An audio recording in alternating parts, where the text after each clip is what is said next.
a short message for grown-ups. Looking for a fun way to keep the Bluey fans in your home busy with imaginative, screen-free play? The Bluey Supermarket playset is here, standing over 15 inches tall and packed with surprises across 3 levels of fun. Inspired by the episode Kids, this set comes with exclusive Bluey and Bingo figures, including Bingo holding her lollipop.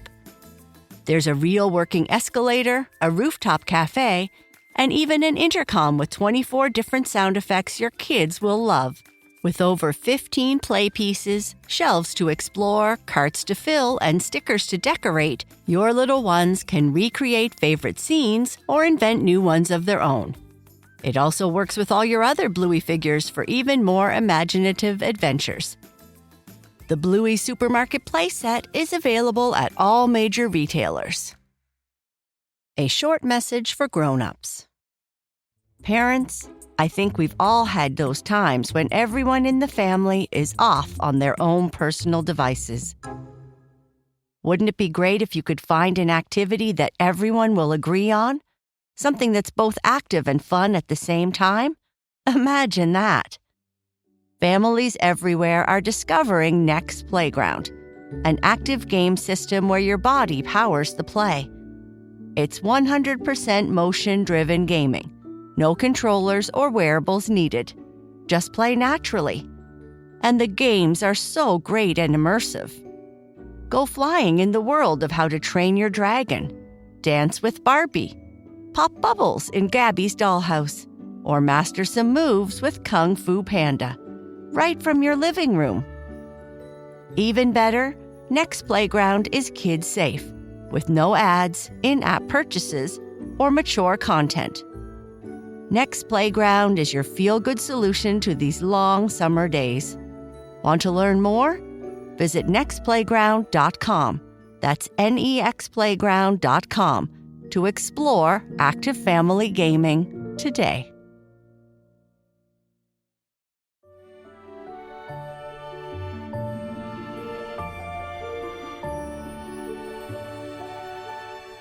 Hello, friends, and welcome to Sleep Tight Stories. Each week, we share a few shoutouts and birthday wishes for listeners who help support the show. It's a small way we say thank you, and it always makes us smile.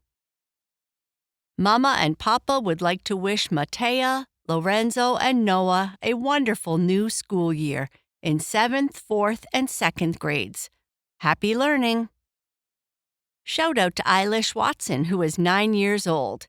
Mom and Dad are so proud of your bravery and kindness in adjusting to your big move from New Zealand to Australia. They hope all your dreams come true. Love you to the stars, Mommy, Daddy, and Mila. Happy belated golden birthday to Teddy Whitaker from Wilmington, North Carolina, who turned 8 on August 8th. Mommy, Daddy, and your big brother Jeremy love you so much. Happy birthday to our favorite Camille in Plano, Texas, turning 8 on August 7th from Mom, Dad, Graham, and Jonas. Happy birthday to Aislinn and Owen. We know you will have an amazing year full of adventures and learning. Keep being curious, kids. Love Mommy and Daddy. Happy 6th birthday to Ellis from North Richmond Hills, Texas on August 18th.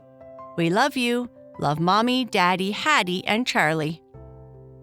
Happy 9th birthday to Sadie Hinton from New Richmond, Wisconsin on August 13th. Mom, Dad, Maddie, and Winnie love you so much. Happy 13th birthday to Betsy in Port Washington. Stay gold. Mom, Dad, Ben, Shelby, and Ponyboy love you dearly and are so proud of you. Happy birthday, Ravid. May this year bring you lots of adventures and new things to discover. Always remember that Mom, Dad, Zanzan, and the whole family loves you so much. Happy birthday to Charlie on August 10th. Your family love you and are so proud of you. Happy 10th birthday to our amazing son, Benjamin. Dada, Mommy, Newton, Oscar, and Bay J love you to the sun and back. We are very proud of who you are, We can't wait to see what adventures you will have in the future. And happy 10th birthday to Audrey in Newburyport, Massachusetts. Welcome to Double Digits. Thanks for making us laugh and smile with your kind and loving heart. Love Dad, Mom, Emmy, Luna, and Pickles. Happy birthday to you all, and thank you for supporting the show. If you'd like to support our podcast and enjoy ad-free episodes, unlock bonus stories, and so much more, you can join Sleep Tight Premium. Subscribe in just 2 taps via the link in the show notes. Now on to our story.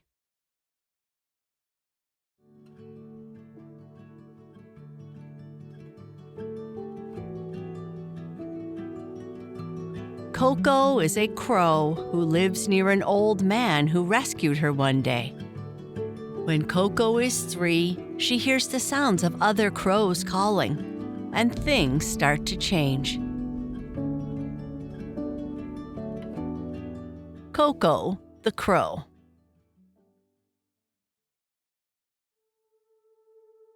The first rays of the morning sun stretched across the rolling red hills of Prince Edward Island, painting the old man's garden in shades of gold and pink. Coco perched on her favorite branch of the twisted old apple tree, watching wisps of fog drift lazily over the potato fields that stretched toward the distant shore.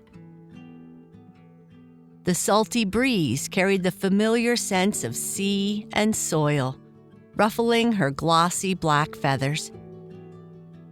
Below her, the old man emerged from his weathered farmhouse, his boots crunching softly on the grass.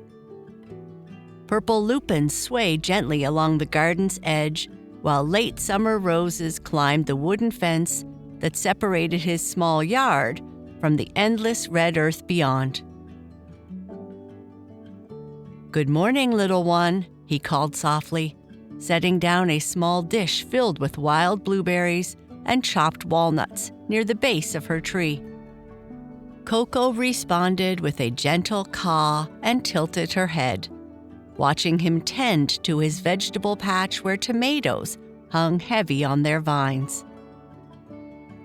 This was their ritual, had been for 3 years now, ever since he'd found her as a tiny, injured fledgling after a terrible storm. The garden was her whole world, safe, predictable, filled with love. But then, drifting across the morning air, came a sound that made Coco's heart flutter with something she couldn't name. The distant, wild calling of crows somewhere beyond the potato fields. Caw, caw, caw. Her head turned sharply toward the sound, and for the first time in her life, the garden felt small. For the next week, those distant crow calls haunted Coco's thoughts. Every morning, she found herself scanning the horizon beyond the red hills, listening for those sounds that seemed to tug at something deep inside her chest. She began practicing different calls, sharp warning cries, soft questioning chirps, bold territorial announcements. But none of them sounded quite right. Her voice carried a gentleness that seemed foreign to the harsh, confident calls drifting from the woods. The old man noticed her distraction. Instead of eagerly diving into her breakfast, Coco would perch motionless on her branch, head cocked towards the distant potato fields. When he spoke to her about his plans to harvest the late tomatoes or repair the garden gate, she barely responded with her usual attentive head tilts. "You're hearing them again, aren't you?" he said one foggy morning, settling onto the wooden bench beneath her tree. His weathered hands wrapped around his steaming coffee mug as he watched her strain to listen to the calls that seemed fainter today. Coco looked down at him, then back toward the fields. She tried to voice what she was feeling, a soft, uncertain caw that sounded almost like a question. The old man was quiet for a long moment, remembering the tiny, broken creature he'd nursed back to health in this very garden. She'd been his constant companion through 3 seasons of planting and harvesting, through winter storms that rattled the old farmhouse, through quiet evenings when loneliness might have settled in. "Maybe it's time you met some cousins," he said finally, though his voice carried a tremor he tried to hide. "The McPherson woods aren't far. We could take a walk tomorrow morning." Coco's bright black eyes met his, and in them, he saw both excitement and fear, the eternal push and pull between safety and discovery. The next morning, they made their way along the red dirt path that wound between potato fields toward the McPherson woods. Koko rode on the old man's shoulder, her talons gripping gently through his worn flannel shirt. The closer they got to the tree line, the louder the crow calls became, a complex symphony of family chatter, territorial announcements, and foraging signals. In a small clearing where wild blueberry bushes grew thick, they found them, a family of 6 crows picking through fallen berries and overturned leaves. Coco's heart hammered as she called out tentatively, a soft, hopeful caw that meant hello in the only crow language she knew. The effect was immediate and startling. Every crow froze mid-peck, heads snapping toward them in perfect unison. Then came the harsh response, angry caws that seemed to say, "Stranger, danger, wrong, wrong, wrong." One large crow spread his wings wide and took several aggressive hops in their direction. Koko quickly tucked her head under the old man's chin, her small body trembling. "It's okay, little one," he murmured, his gentle voice a stark contrast to the hostile cawing. "First meetings are always hard." 3 days later, they tried again. This time, Koko brought a peace offering, a shiny button she'd found near the garden gate. Crows loved shiny things. Surely this would show her good intentions. She flew from the old man's shoulder toward a pair of crows perched on a fallen log, landing a respectful distance away. One crow, smaller, younger looking, tilted his head with curious interest at the button. But his companion let out a sharp warning cry and lunged forward, wings spread, driving Koko back with aggressive posturing. She retreated quickly to the old man's waiting arms, the button forgotten on the forest floor. "You know," he said thoughtfully as they walked home, "when I was 7, my family moved here from Halifax. The island children didn't understand my city ways at first. It took almost a whole summer before they accepted me into their games." A week later, as autumn painted the maple leaves brilliant red and gold, they witnessed something that changed everything. A young crow was struggling beneath a towering oak tree, desperately trying to crack open a stubborn acorn. He pecked and clawed at it, growing more frustrated with each failed attempt. Despite the previous rejections, Koko felt her heart stir with sympathy. She knew exactly how to solve this problem. The old man had taught her to wedge tough nuts into tree bark crevices, then use leverage to crack them open. Before the old man could stop her, Koko flew down and demonstrated the technique, carefully positioning the acorn in a bark groove and applying pressure at just the right angle. Crack! The shell split perfectly. The young crow, Ash, she would later learn, gave a delighted chirp and devoured the nut meat gratefully. More importantly, his joyful calls attracted the attention of the other crows, who watched this act of unexpected kindness with tilted heads and suddenly quieter voices.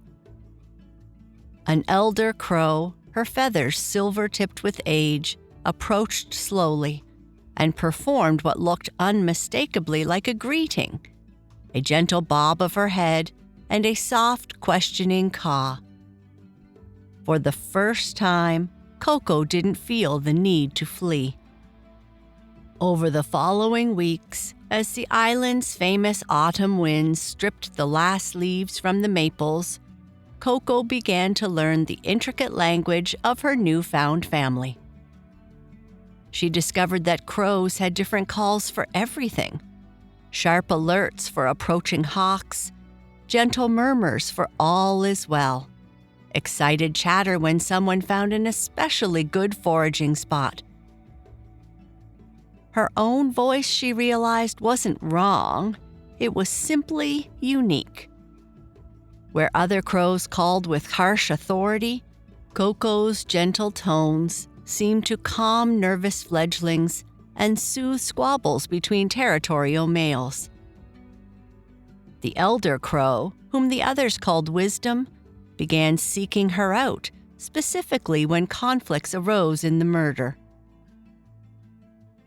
The old man established a new routine, visiting the woods every few days while always returning home together. He'd bring a thermos of tea and sit quietly on a fallen log, watching Koko navigate her two worlds with growing confidence. Ash, the young crow she'd helped with the acorn, became her closest friend. He was endlessly curious about humans and would perch boldly near the old man, chattering questions in rapid crow speak, while Koko translated the peaceful intentions behind the old man's gentle movements.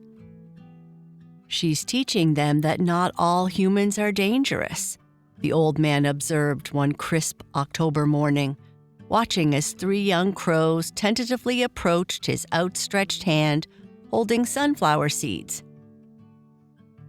Gradually, the murder accepted Koko as what Wisdom called the bridge crow, one who belonged to both the wild sky and the cultivated earth. She was neither fully wild nor fully tame, but something altogether new and valuable. A translator between worlds, a keeper of kindness in a place where survival often meant suspicion. The hostile cawing had transformed into welcoming calls whenever she arrived. 2 springs later, the apple tree in the old man's garden witnessed something magical. Koko returning with her own family. She and Ash had built their nest in the tallest oak of the McPherson woods, and now 3 tiny black heads poked curiously over the edge of their carefully woven home. "Come, little ones," Koko called softly to her children as they made their first tentative flights to the garden. "I want you to meet someone very special." The old man watched from his bench, his weathered face creased with delight as the baby crows tumbled and fluttered around the familiar apple tree. Koko's children had inherited her gentle nature, approaching him with cautious curiosity rather than the wild wariness of typical crows. "Mama, why does the big creature share food?" chirped the smallest one, eyeing the dish of berries and nuts below. "Because," Koko explained, settling beside her old friend, "some friendships grow stronger with kindness than with caution." The visits became regular. Every few days, the crow family would arrive with small treasures. smooth pebbles from the shore, interesting twigs, occasionally a particularly shiny bottle cap.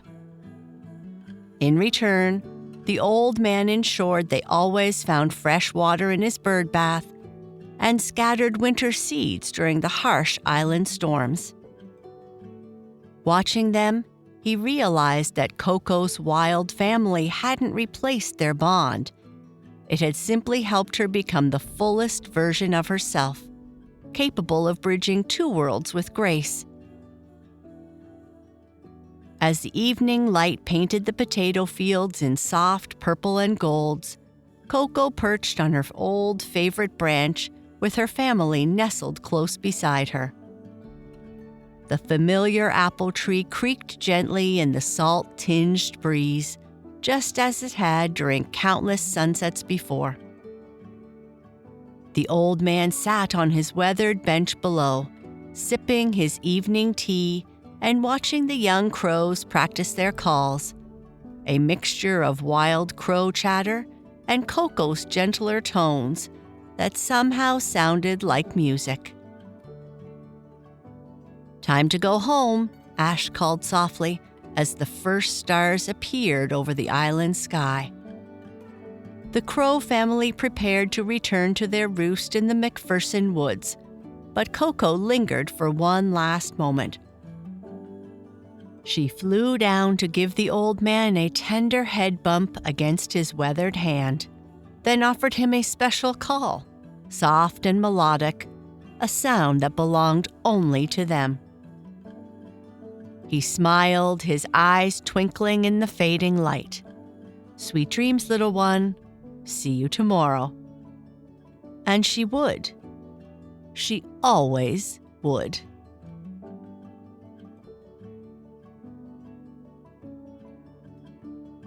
And that is the end of our story. Good night. Sleep tight.